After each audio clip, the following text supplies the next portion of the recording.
A person steps out of a room after a routine disagreement, staring blankly at the wall. The person wonders how on earth they became the one who needed to apologize. The person did not raise their voice and did not break a rule during the disagreement. They simply stated a boundary or named an uncomfortable truth. Within minutes, the entire landscape inverted. The air grew thick and the narrative shifted. The person suddenly finds themselves comforting the person who hurt them. The person questions whether their own memory of the event was just a fabrication of a tired mind. A person experiences lingering vertigo from a difficult relationship. A person is caught inside a finely calibrated psychological architecture designed to make self-doubt feel like their natural state. People tend to look for manipulation in explosions, like shouting matches, threats, or overt malice. The most effective psychological control operates entirely in whisper. Accountability is a shared burden for most people during a conflict. Admitting fault feels like a structural threat to a manipulator's ego. Manipulators cannot tolerate the internal weight of being wrong, so they outsource it. Triangulation enters quietly during a conflict. A manipulator brings an invisible audience into the room without ever raising their voice. An invisible audience includes a coworker who agrees with them, a family member who allegedly shares their view, or an abstract standard you are perpetually failing to meet. A person is not just defending their position against one person, but fighting an invisible coalition. A person stops arguing about the original issue and starts frantically trying to prove that their perspective is real. The shift into defending your perspective is the trap.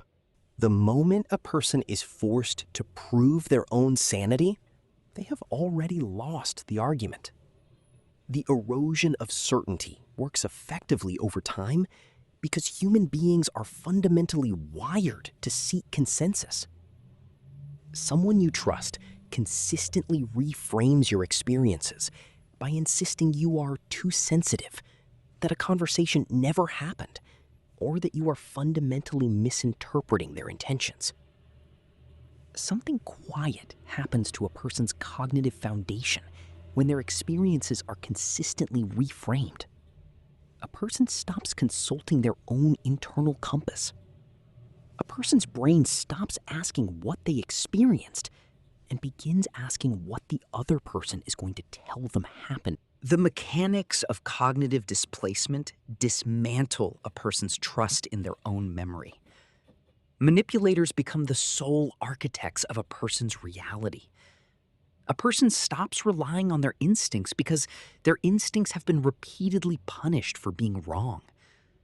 A person becomes compliant not out of fear, but out of total disorientation. A person questions why it is agonizingly difficult to just walk away from a suffocating environment. The answer lies in behavioral psychology through intermittent reinforcement. A manipulative dynamic is rarely a flat line of misery. A manipulative dynamic operates like a psychological slot machine. Periods of intense, intoxicating affection involve being showered with appreciation, praise to others, and made to feel entirely seen. Traditional psychology calls intense affection love bombing, but functionally, it is an investment that builds emotional credit. The pendulum swings once emotional credit is established. The warmth vanishes and is replaced by the silent treatment, biting commentary, or cold withdrawal.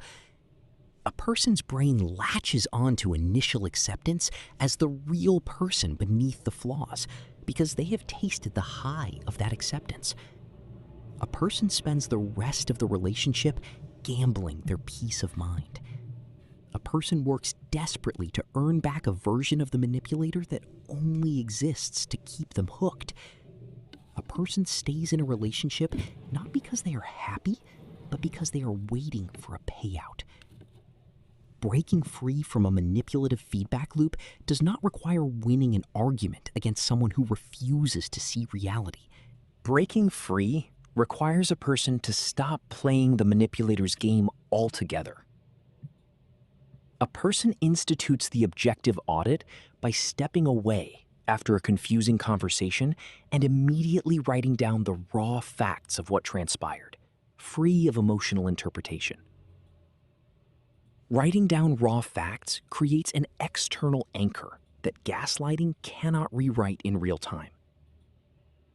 A person applies the third-party filter by pausing and asking themselves what they would tell a friend who came to them with this exact sequence of events. People possess fierce clarity for others that they systematically deny themselves. A person executes the boundary test because manipulators rely on the elasticity of limits. A person introduces a small, non-negotiable boundary and simply observes the fallout. A healthy person may feel disappointed by a limit, but will ultimately respect it. A manipulator will escalate, guilt, or punish when faced with a boundary. A manipulator's reaction to a quiet no gives a person all the clarity they will ever need. A person does not need to convince someone who benefits from their confusion that their reality is valid. A person only needs to stop letting a manipulator convince them that their reality is not valid. A viewer considers subscribing for more deep dives into the hidden mechanics of human behavior if the exploration resonated with their own quiet experiences. A viewer shares their thoughts in the comments below. The goal is not to fix the dynamic, but to safeguard your mind.